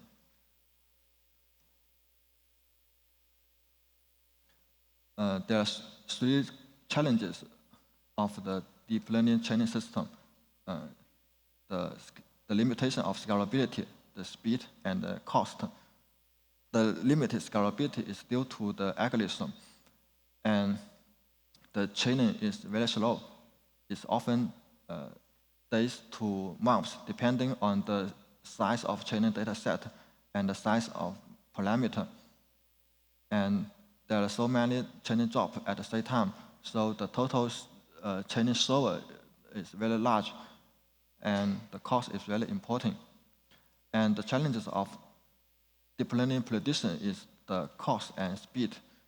The cluster of prediction is often has 1,000 to 10,000 servers, and even for one service to meet the requirements of high throughput and low latency, even for the large model. So we can see that the speed and the cost are the common challenges for both training and prediction. And the existing solutions are the GPU and the CPU. As we know, GPU is very fast, but it's high cost, high power consumption, and it's high space consumption. So the server must be customized for the spare space and spare power for GPU. And the GPU also impacted the cooling and power supply environment of a data center. So it's difficult to deploy on large scale. And the CPU is a medium cost and medium power consumption, but it's relatively low speed. So any other solutions? We think ASIC is another solution, but ASIC is high NRE, and the design period is very long. So it's not suitable for very fast installation in internet company. And FPGA is another choice. It's low power. The power is less than 40 watt, and it's low cost. It's often hundreds of dollars, and the hardware can be reconfigurable for different applications. And FPGA is FPGA suitable for the deep learning system? You can see that there are several challenges of FPGA. The first is the development time. The development of FPGA is much slower than the software development, and the internet application need very fast installation. And the second is the number of floating point ALU. As we know, the FPGA is not very good at the floating point computing due to the resource consumption and the frequency limitation. But the training and some prediction require floating point. And the third is the memory bandwidth. The FPGA memory bandwidth is lower than GPU and CPU. So we propose our approach. We call it SDA, software-defined accelerator, to overcome this problem. There are 5 FDA design goals.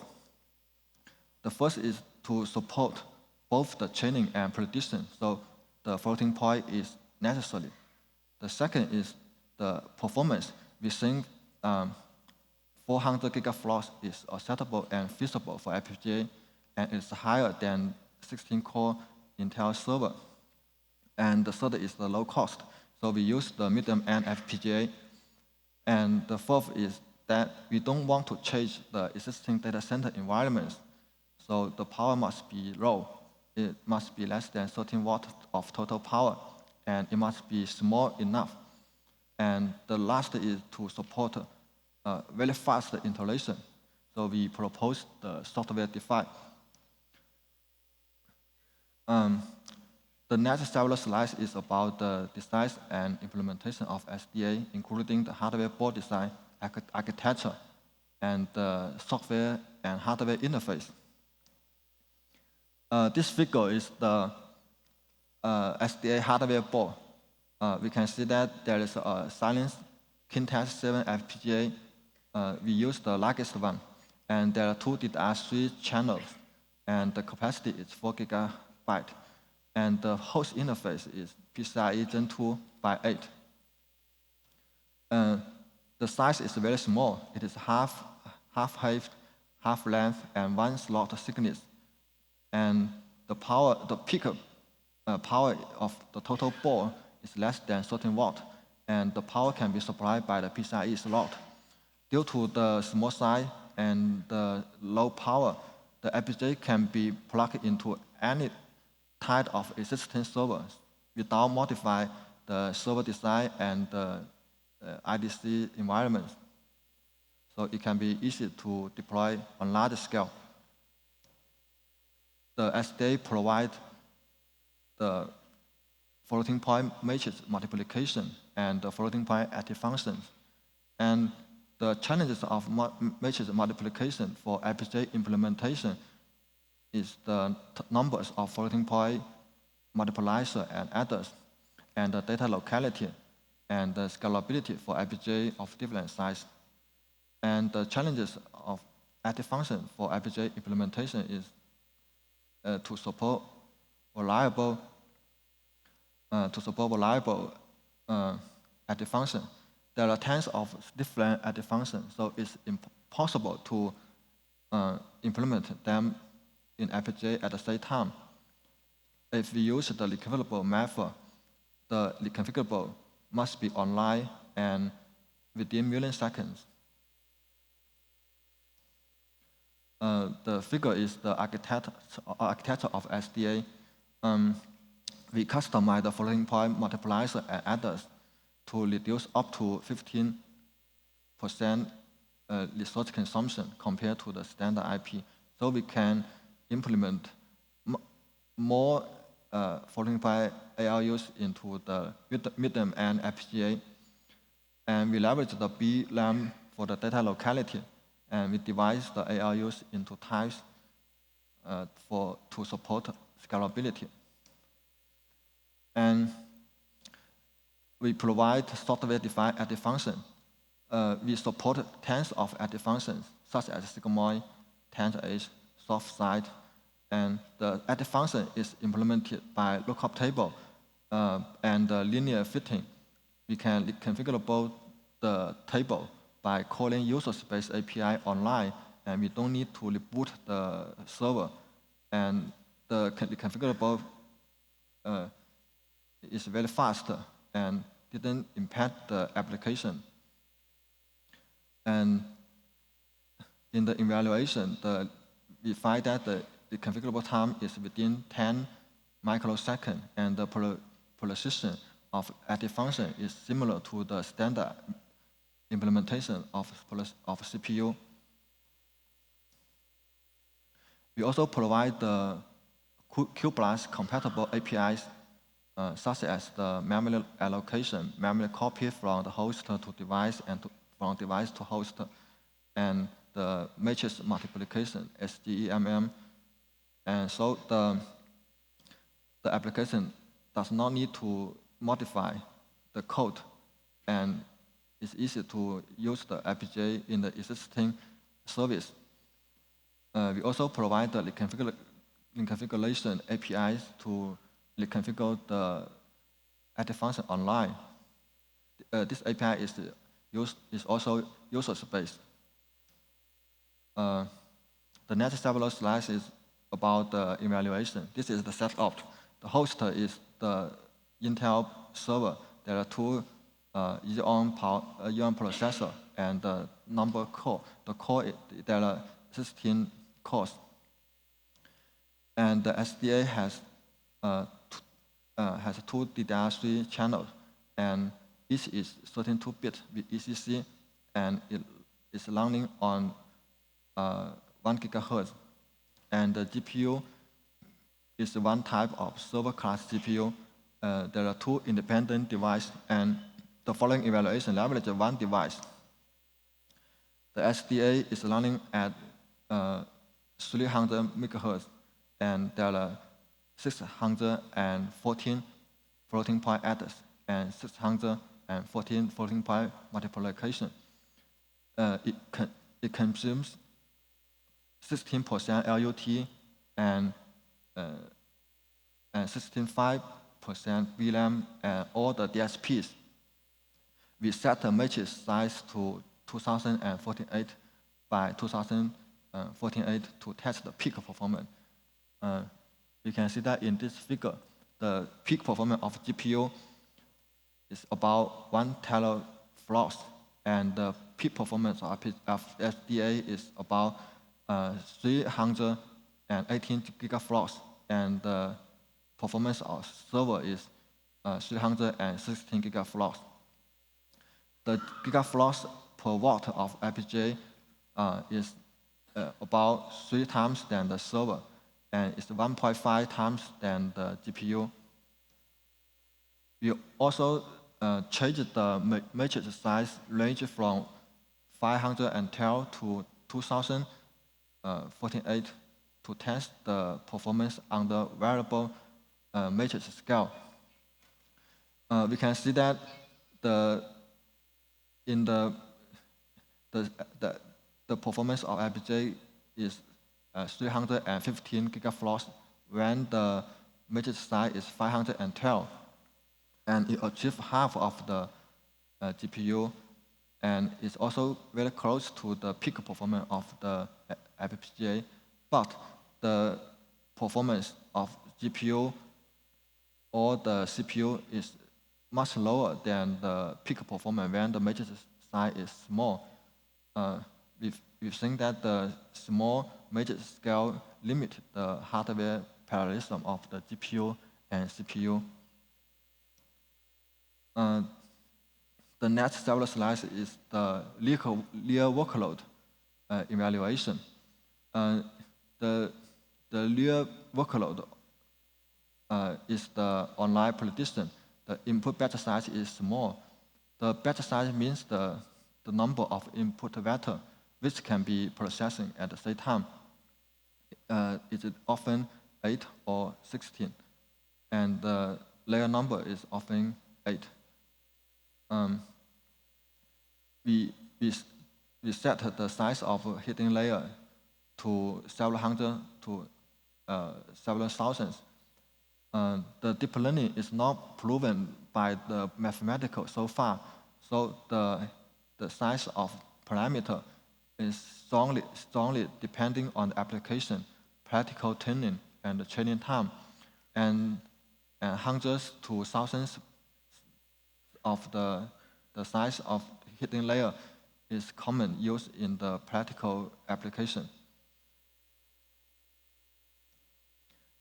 We choose two workload. And the weight matrix size we also call it the size of hidden layer of workload 1 is 512, and the weight matrix size of workload 2 is 2048. The figure 1 is the QPS of the workload 1. We can see that the FPGA is 4 times bigger, 4 times better than the GPU. See the red line, and the FPGA is 3 times than the CPU server. See the blue line in the figure 1. And we also can see that the QPS of FPGA can be scaled better than CPU and CPU when we increasing the thread number. And the figure B is the workload 2 QPS. We can see that the FPGA is 2.5 times than the GPU, and it's 3.5 times than the CPU. We also can see that the throughput of FPGA can scale better than the CPU and GPU, because the FPGA, the SDA can combine the small cache to a bigger one to leverage the hardware parallelism. And the performance of GPU is much less than the peak performance in the real workload, because the small batch size limited because the GPU process the request sequentially, and the small size of request limited the hardware parallelism of GPU. And we also can see that the throughput of CPU server cannot be scaled up linearly when increasing the thread number,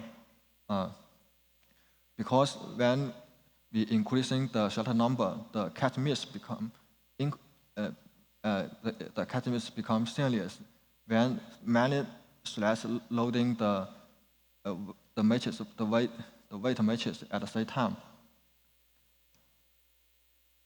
Let me summarize the key feature of SDA.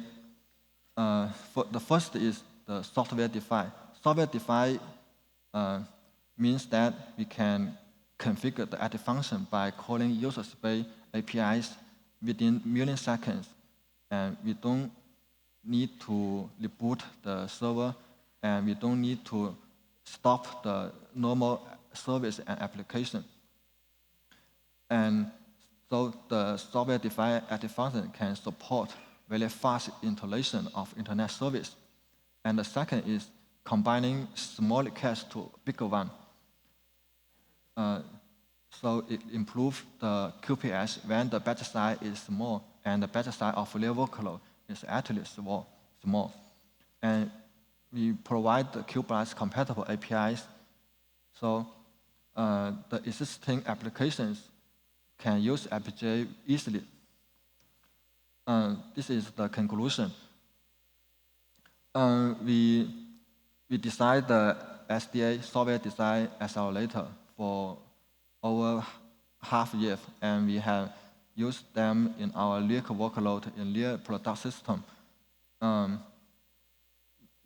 We can reconfigure the active function by calling user space API, and we provide higher performance in deep learning prediction system than the GPU and CPU server,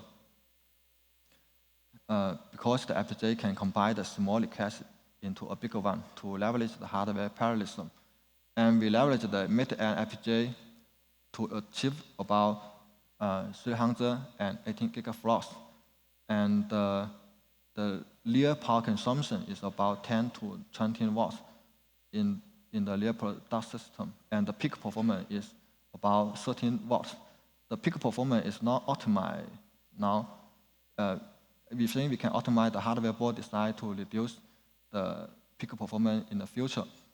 And due to the small size and the low power, the SDA can be deployed in any type of the server without modifying the server design and without impact the environments of data center. So we demonstrate that FPGA is a good choice for large-scale DNS system. We also demonstrate that the new architecture can be proposed and can be implementation to support the big data emerging application in the real product system. That's my talk. Thank you.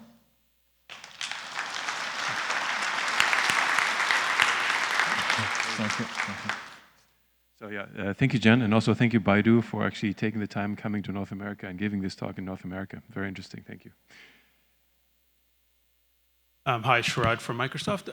Can you give me a sense for why your during prediction, your FPGA implementation is achieving a 2x speed up?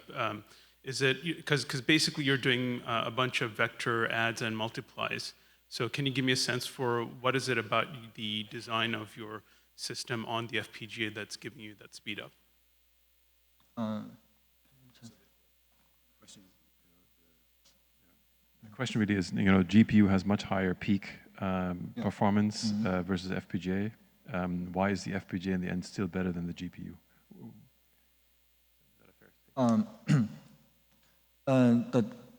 The real performance of GPU in the prediction system is much lower than the peak performance.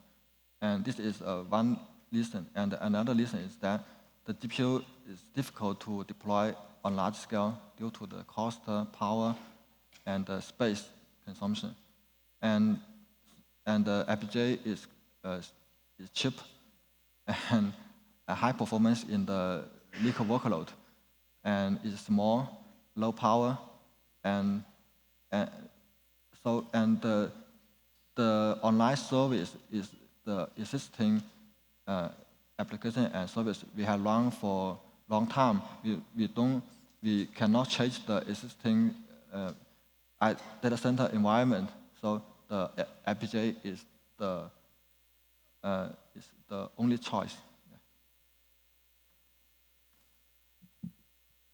Roju from MediaTek.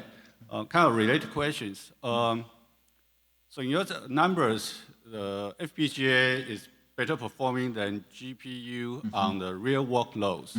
And you attribute the reason to be, at least one of the reasons you said is because you combine small requests into a big one. Yes. But did you do that same optimization on the GPU for comparison? Yes, we have do that. But the SDA combine the request in the hardware, so we don't need to change the application and service. And no matter it is the multi-thread environment or the multi-processing environment, all the different environment can leverage the advantage of SDA. But if we modify the SDK or modify the API of the Q+, we must